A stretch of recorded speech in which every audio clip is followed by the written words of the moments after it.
studying cosmology fills in a gap in our understanding of ourselves as well as our understanding of the universe. And I think that's why it appealed to me so much. I wouldn't have been able to articulate that um, for a while, but there was something that just seemed to come alive in my intellect, in my emotions when I would just be looking at the sky, but especially if I would study uh, Plato's Timaeus or read Ptolemy or read ancient creation stories. It seemed to me that there was a need for this understanding of my place in the world beyond just modern physics explaining the physical origins of things. And I think it's the same thing that happens to people when they read Lewis and Tolkien. When you read Lord of the Rings and he makes these frequent references to the stars and the gods and the ancient history of Middle Earth, people are attracted to that and they're not really sure why, or maybe they know why. Maybe they long for that kind of beauty and they think I'm only going to see this here in Tolkien's fictional world. But Tolkien and Lewis and others were drawing from ancient and medieval cosmology. They were drawing from what people knew and believed and what they saw when they looked at the sky. And I think it's important to get back to that. I felt like I might start out by telling you a few just personal anecdotes besides my general interest. Um, and the first thing that came to mind was a story from about 10 or 15 years ago. I was traveling to the Great Sand Dunes in Colorado. I think it was early October, which is often a little chilly, but I had looked ahead and there was a lovely warm front coming through. It was supposed to be very nice at night. Checked the weather, only like a 5 or 10% chance of rain. And I thought, this is great. Minimal camping equipment. I can get an overnight pass to travel out onto the dunes. It's the best stargazing, no light pollution, no noise pollution. One of my favorite places to be. If you've never been there, it's worth a trip. The world's highest sand dunes. Sounds boring, but it's really spectacular in person. So I went out onto the sand dunes and it was beautiful, it was warm, it was exactly what I thought it was going to be. I spread out a tarp, I laid down my sleeping bag, I fell asleep, looking up at the heavens, and about 2 o'clock in the morning, I was awakened by a few drops of rain that turned into a torrential downpour, and I didn't bring a tent because there wasn't supposed to be rain. So, I was soaked through, cold enough that I couldn't sleep, but I had a thermal sleeping bag, so I wasn't freezing, but it was very uncomfortable, and waking up in the middle of the night with my eyes adjusted and out on the dunes where there were no landforms to give me a sense of direction, all that I had to see was the sky and a circular horizon.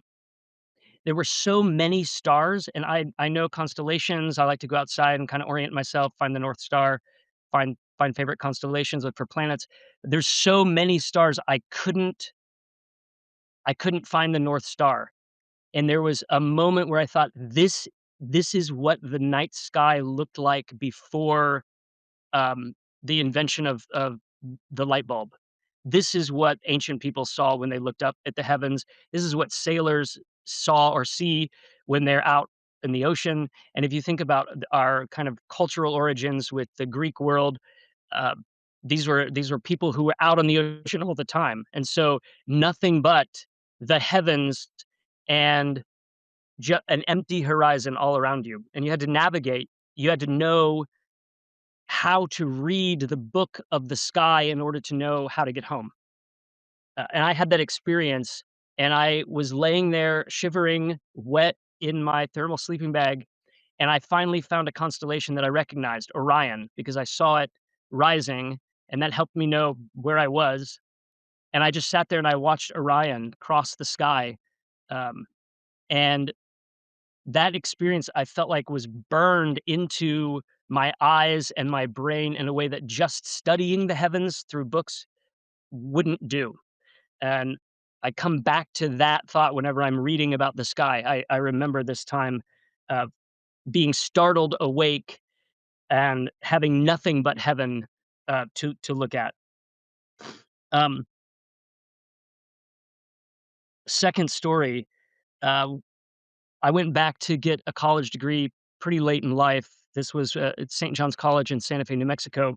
There were quite a few international students, and there were a lot of students that came from the east and west coast of the United States.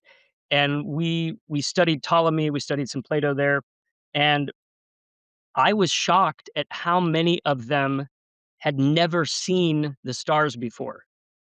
Uh, One of my good friends was from Seoul, South Korea, and he he didn't know that you could see the stars. He'd only seen pictures, he'd only read books, there'd only been glimpses of telescope images on the internet. He was unaware that you could go out at night and look up and see those things that he'd read about in books. And for a lot of people who had seen the stars, they didn't know that you could see planets. And this was quite a revelation, uh, and it was depressing to me to know that there are now generations of people who have grown up thinking that the stars have nothing to do with them because they're completely inaccessible, only reachable, knowable through technology and not through naked eye observation. Finally, I kept running across the same theme in my reading, in discussions with fellow students and friends, other book lovers, and that theme was, if you study the stars, you will become like them. That comes back to an idea that I think is very important, and that's that you are what you observe. So if we observe the heavens, which is the greatest and most majestic thing presented to our senses, then we will become like the heavens. There's a benefit in just seeing, just gazing, just observing without any knowledge, but there's a deeper benefit if we both gaze and wonder and have a background to understand what it is we're seeing and what other people outside of our culture have seen before. So that being stranded among the stars at the Great Sand Dunes, meeting people who had never seen the night sky, and continually running across this theme of study the heavens in order to become like them, has these three ideas have kind of been haunting me for a long time.